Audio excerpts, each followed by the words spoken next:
You are listening to the Landon and Jeff Show, exclusively on DolphinsTalk.com.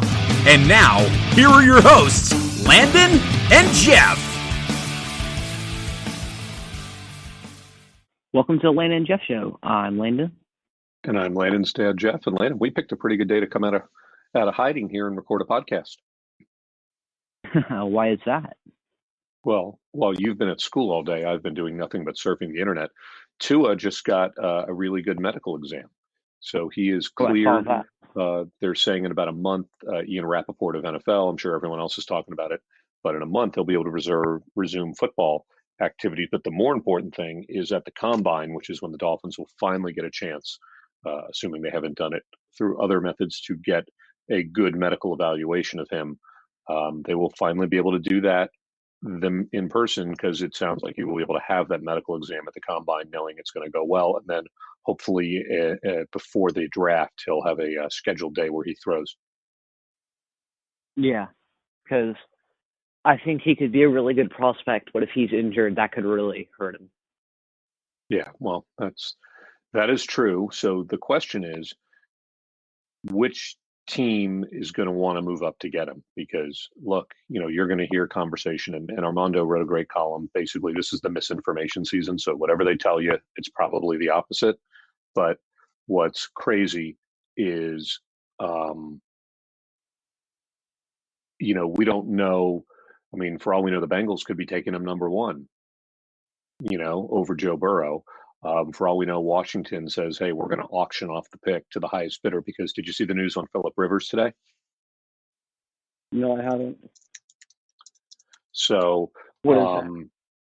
Well, the Chargers officially announced that they're not going to keep Phillip Rivers. He's going to go into free agency, and most likely will even go to another team.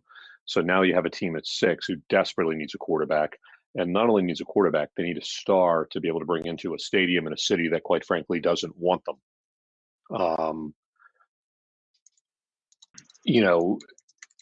There's going to be, if the Redskins or the Lions or the Giants just decide we're going to auction off the pick to the highest bidder to get Tua, and Tua's looking like a franchise quarterback that he was prior to this injury, they're going to get someone to bite. And so my question to you is, what do you want the Miami Dolphins to do should that situation arise? Because we have more draft capital than any of those teams if we need it.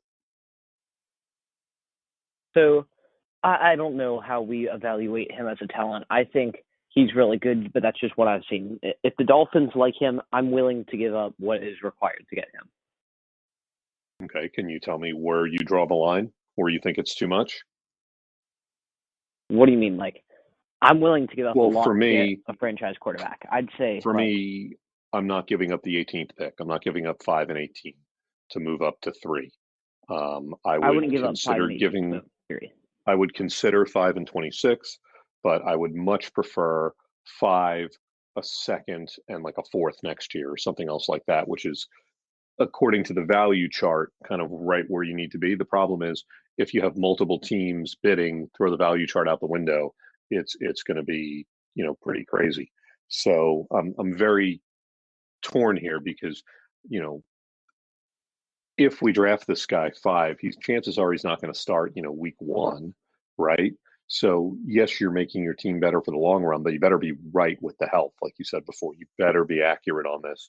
So these next couple of weeks are going to be really important for the team to identify kind of who he is and how healthy he is. Yeah, I agree. His health is going to determine a lot of things for a lot of franchises.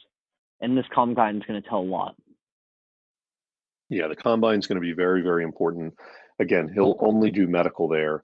He won't throw or anything or work out. He'll do a pro day prior to that. The one thing is the Dolphins do have good relations with University of Alabama, and so hopefully we can get as much info as we need so we would be able to make the right decision, because obviously this is a franchise altering decision. What is funny is if you listen to these quotes from people from the Chris Greer to Stephen Ross, they're all kind of downplaying the need to get a quarterback or Tua, which probably means they need him more and more.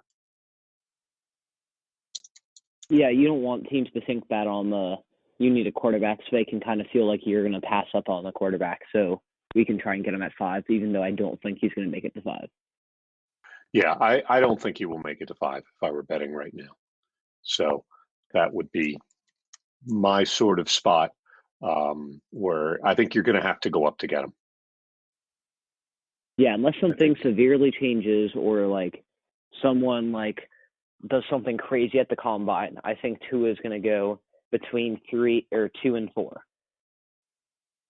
Because there's no way the Lions, the Redskins, and the Giants keep their picks. There's no way I can see that happening. Well, especially if you're the Lions, right, and you want the defensive back from Ohio State, just trade and get him at 5 and pick up some assets. You're going to get the same guy anyway. I still think if they do that, the Giants will take him, which would be the one like concern with that. Well, I don't think the Giants are taking. Yeah. The Giants are going to take Tua after they took Daniel Jones last year. No, Okudah. Oh, Okudah. Take the Lions' corner.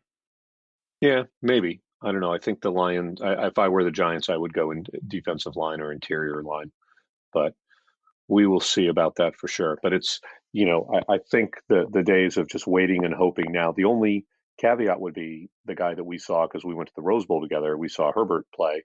If the Dolphins think they really like Herbert, or what if they really like someone else, then you want everyone else to trade up and do all this stuff, and then you kind of stay where you are, and you end up doing pretty well getting a guy that you may want more anyway. Yeah, Herbert's kind of a wild card for me, because I'm going to be very curious to see what he does in the combine. Something that I'd like to see him do is see what his combine time is, because when we watched him, he ran a lot.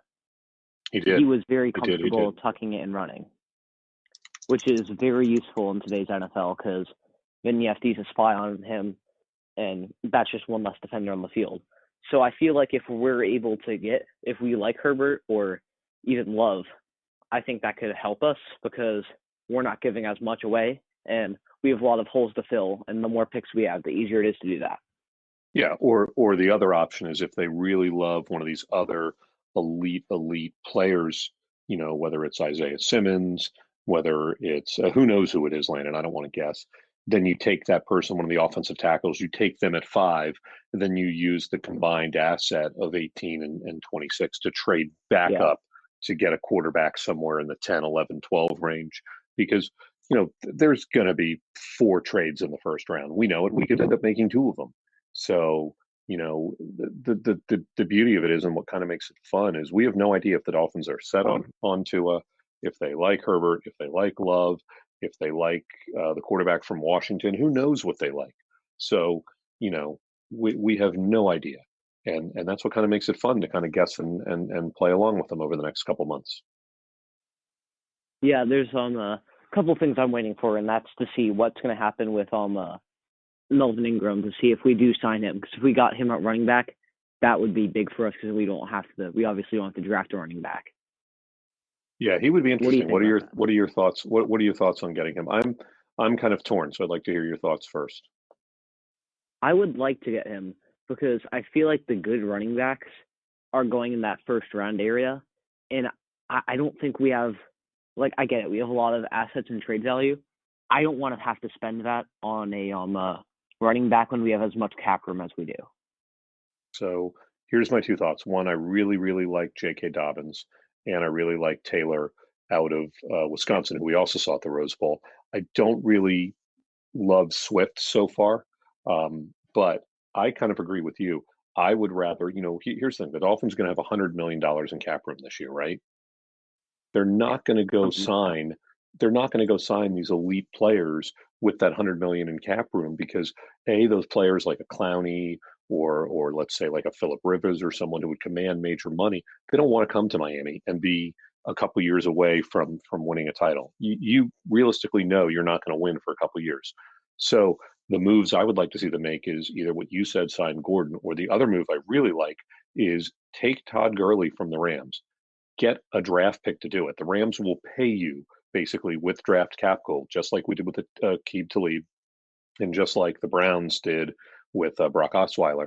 We'll take on your problem child and Todd Gurley, and for the $22 million he's owed for the next couple of years, we can absorb that in this $100 million of cap room, and then you don't have to draft a running back.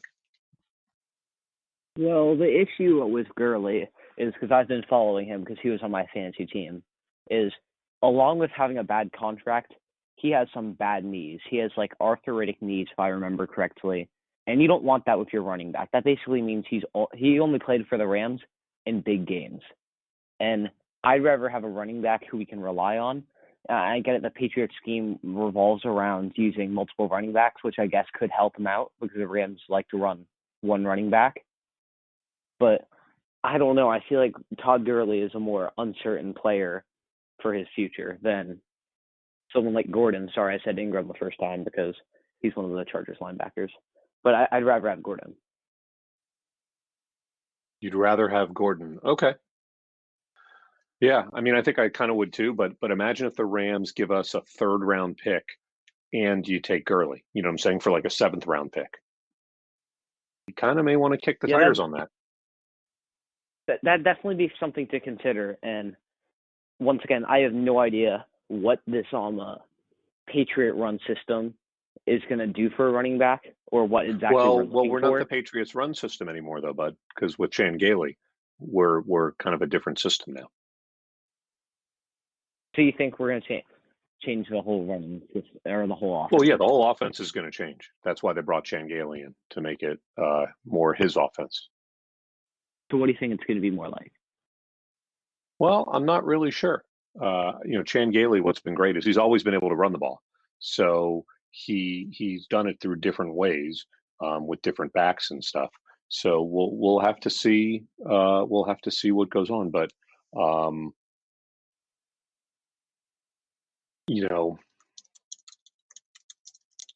I think that with Gailey, we could run a pretty unique offense. And he's always been, he had the spread offense before the spread was big. I think there's lots of different, things that are going on. But at the end of the day, I think that he can make it work no matter who the running back is. And that's where kind of Gurley, if we could get another 3rd-round draft pick and the prices you pay Gurley's salary, I kind of like it. Yeah, no, that would work. I didn't know that. Do you think the Rams would be willing to give up a 3rd-rounder? Well, here's the thing. The Rams have to re-sign. Coming up. Well, yeah, they have to re-sign Jalen Ramsey. And, they already signed Goff to a monster deal. They signed Cooks to a monster deal. They have Aaron Donald on a monster deal. So they can't have all these guys on a monster deal. So, I